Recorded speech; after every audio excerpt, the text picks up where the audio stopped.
Hello, you're watching World Talks on TVP World. My name is Sasha Farbach. Hungary's incoming Prime Minister, Péter Magyar, was in Brussels on Wednesday, moving quickly into negotiations over billions of euros in EU funds frozen under previous rule of law disputes. The talks come as Brussels and Budapest edge closer to a late May political agreement that could unlock critical recovery and cohesion money. Reflects a sharp shift in tone after years of strained relations between the EU and Hungary. And now to chat all about the next steps of Magyar's trip, we have Péter Balázs, former European Commissioner and Minister of Foreign Affairs of Hungary, with us. Thanks so much for joining us here again. Good morning. So you are yourself a former European Commissioner, a diplomat at heart. So tell us a bit, first of all, I want to gauge your reaction to what we're hearing so far, Péter Magyar's trip. I mean, both the Commission, von der Leyen, the head of the Commission, and Péter Magyar said this is very positive. How do you assess the meetings there that he had on Wednesday? Well, things are happening in Hungary at a very high speed now, because elections took place on the 12th of April, and the first session of the new parliament is expected for the 9th of May. What is happening now that the would-be prime minister, who has a very strong majority, is taking a first visit before taking his office. So he is not yet the prime minister. Prime minister is still Viktor Orbán as a caretaking government. But Péter Magyar has a very short time to acquire all the suspended EU funds for Hungary because of non-compliance of the Orbán government with fundamental conditions. So he has to act very quickly, and that's why this is a bit unusual that the president of the European Council, Costa, is on the screen now, and the president of the European Commission, Mrs. von der Leyen, are receiving not yet inaugurated prime minister and are conducting very serious talks about the money. Mm-hmm. And speaking about the money, I mean, there's a lot of cash at stake here. As you mentioned earlier, there's a ticking time clock as well by May. So how feasible do you think all this, how much money can really be transferred over to Budapest in that time? Well, the amounts are very important. First of all, there is a very short time concerning the access to the recovery fund because of the COVID epidemic. For Hungary, all in all, it would be more than 10 billion euros, partly a support, partly a credit.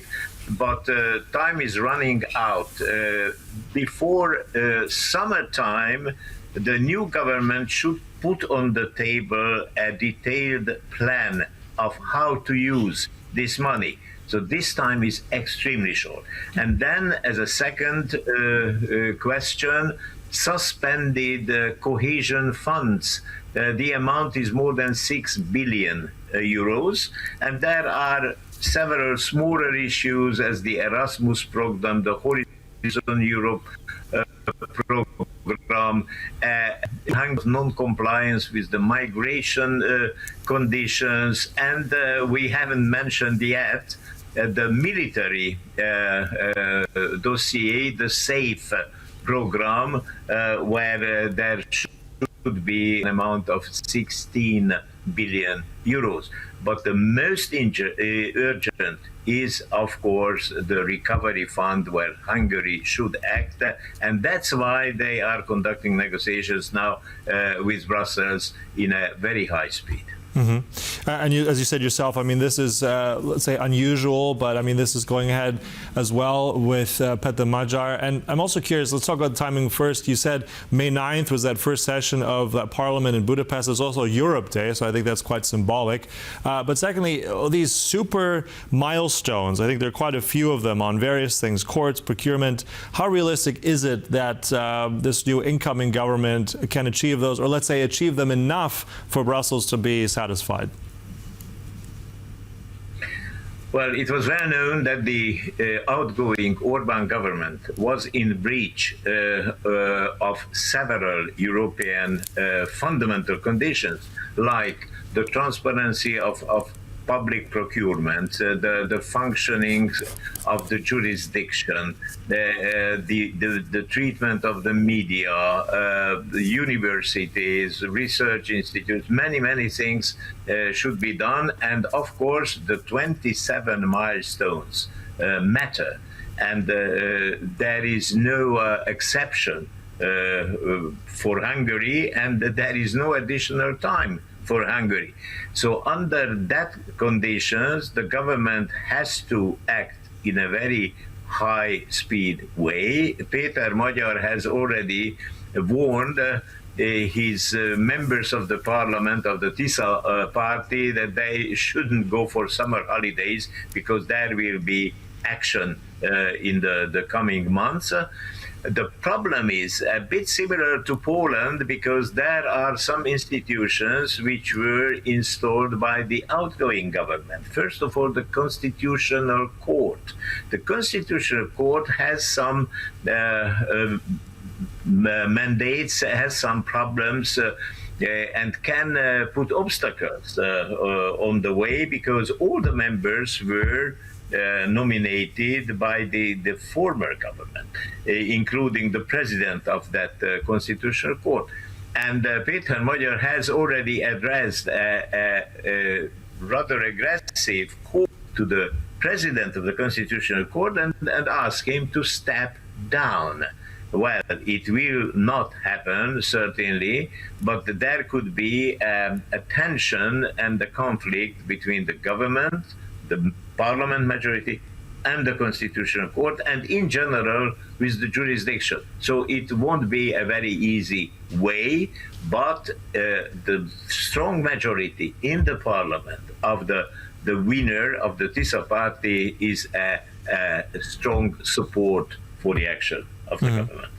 And also, I think we addressed this right at the beginning. I mean, Hungary's economy is not in fantastic shape. I mean, this kind of money would very much, I think, be helpful. So how critical are these funds for repairing Hungary? How much of an impact will they have once they're released?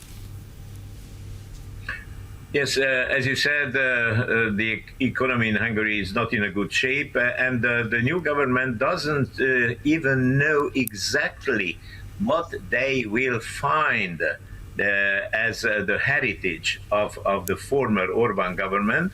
There is a deficit in the state budget, but nobody knows exactly how big is that deficit, and the details should be investigated, realized, checked in the coming weeks, but certainly not before taking over the governance. We have mentioned the date of the 9th of May, of course, a symbolic day for the first session of the new parliament, and Péter Magyar asked to be mandated, to be elected on that date as the new prime minister. But after that day, he needs a few days to present his government. We know most of the new ministers, but not all yet. And there should be another meeting shortly after the 9th of May, approving, voting the new government. Then the new ministers should go to the various ministries and take over the job. And then to clarify what is after Orbán in the drawers, in the cupboards, and so on. So how much money does the budget have, and what would be the best solution for the use of the European funds? Mm-hmm. You mentioned also Viktor Orbán, still technically prime minister. Also, in terms of what we know recently, that he offered to resign from Fidesz, that was refused. I'm curious, when you said, with 16 years of Orbán in Hungary, in Budapest, how much of a hindrance can that legacy be as Magyar changes the government, changes the institutions? Is this just symbolic, or will this be a tough ask? Well, you can imagine that after 16 years of building up a system according to a highly concentrated, illiberal scheme, as Orbán formulated it, it takes time to change various institutions and to change the legislation behind them. So it would be a very difficult task. As we said, time is short for several actions, but the majority is very strong. It's an unprecedented two-thirds majority for one single party. And there is a very happy atmosphere in Hungary after this dictatorship of Orbán and his government. Now there is a feeling of freedom, of a new start. I would say another systemic change, which is comparable to 1990, the big turn in politics. The new start gives a lot of energy to the Tisza government, and Péter Magyar looks as a very strong personality. Strong personality indeed, which all of Europe is looking at right now. Look, thanks so much for all that. That was our conversation with Péter Balázs, former European Commissioner and Minister of Foreign Affairs for Hungary. Thank you so much. Thank you. And thank you for watching. It concludes World Talks, but stay with us right here on TVP World.